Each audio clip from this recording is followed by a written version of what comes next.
ជំរាបសួរបងប្អូនថ្ងៃនេះមកមើលត្រង់កែបទៀតហ៎ហើយបងប្អូនមានចំណាប់អារម្មណ៍តាក់ទងមកឡូវកែបនៅច្រើនទៀតហើយមានច្រើនទៀតបងប្អូននេះជាប្រភេទកែប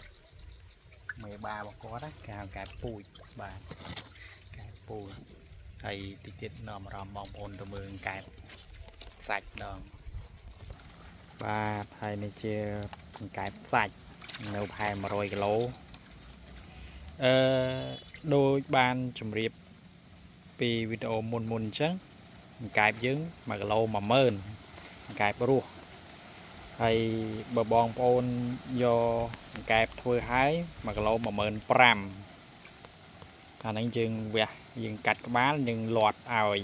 បាទនៅច្រើនហើយបើបងប្អូនយកច្រើនគីឡូខាងខ្ញុំអាចបញ្ចុះតម្លៃឲ្យបានបាទនៅច្រើនណាបងប្អូននេះច្រើន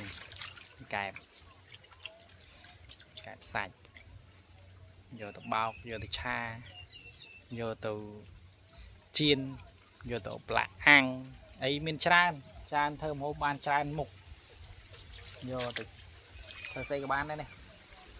បានយកទៅហូបកុំយកហើយយកទៅបោះចោលកុំធ្វើហើយឆ្អិនហើយឈ្ងុយហើយយកទៅបោះចោលអត់កើតទេអានេះគេយកទិញយកទៅសម្រាប់ធ្វើហូបបានហើយបងប្អូនដាក់ជាក់តិចទៀតទៅអេមនេះអាំងយើងយកមកអាំងវាហើយប្រឡាក់អំបិលម្ទេសជូតវាឲ្យឈ្ងុយតិចណាអាំងបដើហូបបដើនិយាយរឿងក្នុងចិត្តពី2នាក់អញ្ចឹងទៅអេមបងប្អូននេះបាទសូមអរគុណ